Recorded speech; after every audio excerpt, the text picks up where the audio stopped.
कभी सोचा है कि कोई शहर हजारों सालों तक कैसे जिंदा रह सकता है, लगातार बदलता हुआ लेकिन फिर भी अपनी पहचान बनाए हुए। आज हम वाराणसी की इसी शाश्वत आत्मा को समझने की कोशिश करेंगे।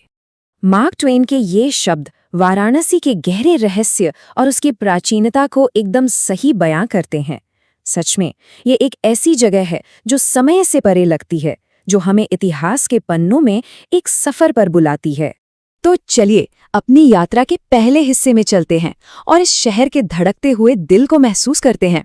आखिर वो क्या चीज है जो इसे एक हमेशा जिंदा रहने वाला सांस्कृतिक माहौल बनाती है। इस शहर के कई नाम हैं, काशी, बनारस, वाराणसी, और हर नाम इतिहास का एक अलग पन्ना खोलता है। लेकिन इसका जो सार है वो हमेशा एक ही रहा है, हिंदुओं, बौद्धों और जैनियों के लिए एक आध्यात्मिक केंद्र, जो इस शहर की मिली-जुली और विविध पहचान को दिखाता है। अब उतरते हैं वाराणसी के असल सार में और शुरुआत करते हैं इसकी जीवन रेखा से, वो पवित्र घाट जो गंगा के साथ इस शहर के अटूट रिश्ते को दिखाते हैं। 84 ये सिर्फ एक गिनती नहीं है, ये एक विशाल जीता जागता मंच है जहां हर रोज जिंदगी और आध्यात्मिकता का संगम देखने को मिलता है। तो घाट असल में है क्या, जरा कल्पना कीजिए। आप पत्थर की सीढ़ियों पर खड़े हैं, सुबह की हल्की धूप है, मंत्रों की गूंज और अगरबत्तियों की महक हवा में घुल रही है। ये सिर्फ सीढ़ियां नहीं हैं, ये वो जगह है जहां जीवन और मृत्यु मिलते हैं और जहां आस्था हर पल सांस लेती है। और कमाल की बात तो ये है कि यहाँ गंगा की बनावट में भी एक गहरा मतलब छिपा है। नदी का ये अर्धचंद्राकार मोड़ कोई संयोग नहीं है, इसे भगवान शिव का दिव्य आभूषण माना जाता है, शहर पर उनकी मौजूदगी का प्रतीक। इन 84 घाटों में से ये 5 सबसे पवित्र माने जाते हैं। इन्हें पंच तीर्थी कहा जाता है और ये सब मिलकर भगवान विष्णु के शरीर का प्रतीक हैं। ये दिखाता है कि शहर का भौतिक ढांचा और इसकी आध्यात्मिकता कितनी गहराई से एक दूसरे से जुड़े हुए हैं। घाटों के आध्यात्मिक प्रवाह से अब हम एक और धागे की ओर बढ़ते हैं, जो वाराणसी के ताने बाने में खूबसूरती से बुना गया है। ये है बनारसी रेशम की शानदार कला। बस इस कला की खूबसूरती देखिए।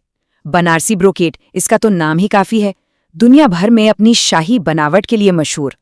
इसका हर धागा एक कहानी कहता है, जो कारीगर के हुनर और पीढ़ियों की विरासत का सबूत है। हर बनारसी शाहकार की शुरुआत एक सपने से होती है, एक नक्शा जो कागज पर उकेरा गया डिजाइन है। फिर जरी और कलाबट्टुम के सुनहरे धागे इसे जिंदा करते हैं और मीना वर्क इसमें चटक रंगों की जान डाल देता है। रेशम के महीन धागों से अब चलते हैं शहर की धड़कन की ओर। हमारा तीसरा सांस्कृतिक स्तंभ एक ऐसी संगीत परंपरा है जो वाराणसी जितनी ही गहरी और गूंजने वाली है, तबला वादन की बनारस शैली। पता है, ये संगीत घराना 200 साल से भी ज्यादा पुराना है। इसकी शुरुआत पंडित राम सहाय ने की थी। उनका मकसद एक ऐसी शैली बनाना था जो हर तरह के संगीत में ढल सके, और आज भी ये परंपरा शहर के सांस्कृतिक जीवन का एक धड़कता हुआ हिस्सा है। बनारस शैली की सबसे बड़ी खासियत इसका लचीलापन है।